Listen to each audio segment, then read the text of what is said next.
Welcome to How Leaders Lead. I'm David Novak, and I'm here with Koula Callahan.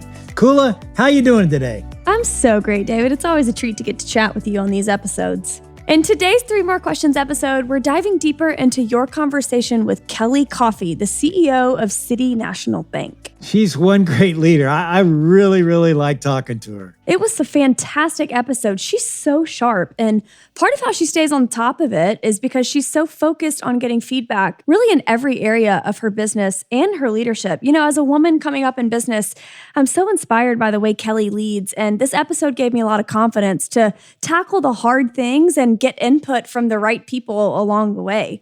And with that, I think we can roll right into today's questions and the episode of 3 More Questions. Does that sound good? Sounds good to me. Let's go.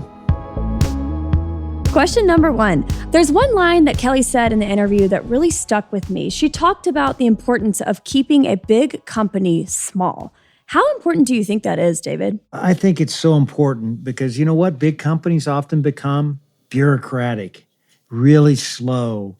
You just don't move as fast as you did when you were a smaller company. So I think it's really important to look for ways to keep a big company small in the way how you act and get things done. Now, Kelly does this in a number of ways. Number 1, she's approachable. I always try to be approachable too. You want to be somebody that people see as basically a normal person that happens to be in a big job. And Kelly really makes that happen. The other thing that she does is she looks for ways to talk to people. I love her podcast. She's got that podcast where she, lets people hear how she's thinking about the business.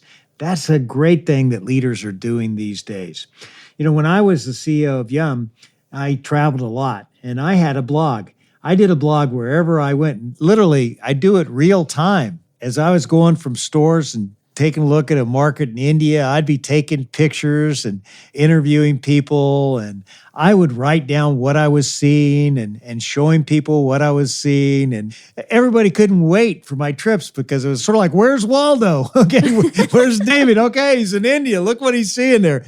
But I wanted to have people see what I was seeing. And even though we were a big global company, it really made the company feel small when I took the time to really write that blog and send them pictures. The other thing that I did is I sent out handwritten notes to the whole organization. I didn't send out emails. I'd send it out in my own cursive to make people feel that I was human, just like everybody else in the company, which is obviously the case. And from a real process and discipline standpoint, I hated bureaucracy. And so we tried to have this mentality of wiping out bureaucracy wherever we could get it so that wouldn't get in the way of how we treated our people and, just as importantly, if not more, our customers. David, this all sounds really great, but at one point in your career, you had 1.5 million employees at Yum Brands. How in the world did you avoid bureaucracy then? I'm not saying we didn't have it, okay? I'm just saying we tried like hell to get rid of it. And, when you saw it, you pointed it out and you literally shouted from the rooftops that, hey, we can't do this in this company. We can't be agile. We can't be fast if we put people through these kind of hoops to get things done. I feel like if you told 1.5 million employees anywhere that we hate bureaucracy and we're going to do our damnedest to avoid it, everybody would get up and cheer. I mean, nobody likes that stuff anyway. So I love that was such a focus for you as you grew Yum Brands. Let's go into question number 2. You asked Kelly about how she goes about creating a diverse team. Of course, diversity on any team is important. And when you ran Yum Brands, you worked with leaders all over the world from different backgrounds, cultures, and ethnicities. I'm so curious, what was your biggest takeaway or your biggest learning from getting to work with so many different types of people? Well, first of all, I'm a big believer of diversity, and I always like to have on my team people with different styles and backgrounds and upbringing so that when you put everybody in your team in a blender and you blend it up, it becomes what I call a super milkshake. I always wanted to create that super milkshake.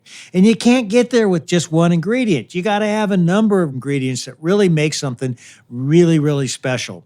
So I really always talked about the need to get diversity in style and approach, but also have unity in values.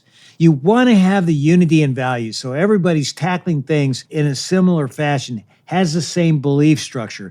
But boy, you need to get the people who have different experiences that they can bring to the party to make things go. And you know what? This worked all around the world.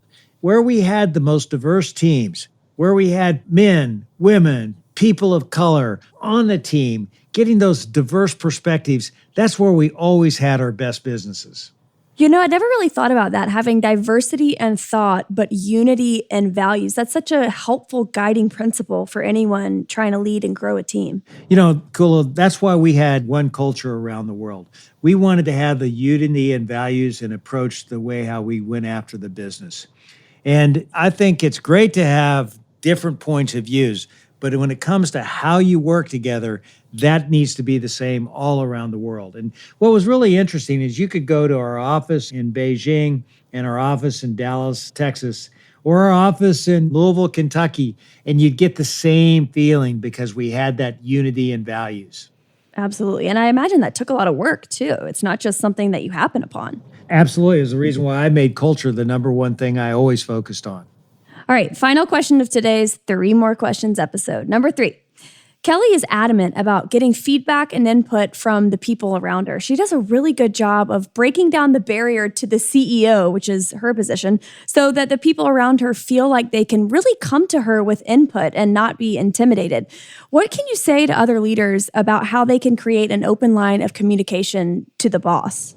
Well, I loved a couple of the things that Kelly does. You know, I love her tell Kelly emails. You know, not only rhymes, but it gets a lot of feedback. And I think that's the important thing there.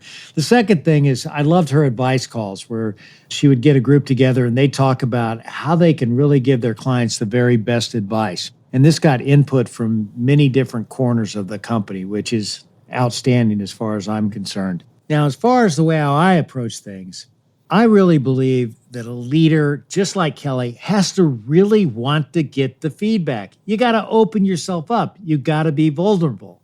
And there are always 3 questions that I loved. One was, what's working? And then I'd add, the next question was, what's not working? And then I had this third question, which was my favorite of all, which is, what would you do if you were me?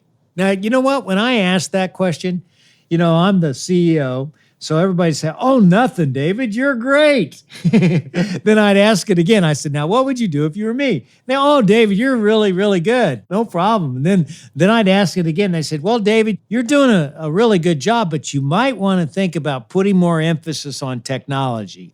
Or you may want to think about how we can get better advertising at Pizza Hut. Or, you know, you pick the suggestion. But the real point is that if you're the leader, you got to ask for feedback. And I learned that you had to at least ask people 3 times what they were thinking, or they might not really give you what you really wanted to hear, which is their input. So you really, really, really want to have that input if you want to learn better ways to grow your business. You know, David, you're so right. Listening, of course, is important, but just as important as it is to listen is acting on the feedback that you get. It really shows people that you care, like you said, and it makes all the difference in the world in terms of your feedback gathering as a leader.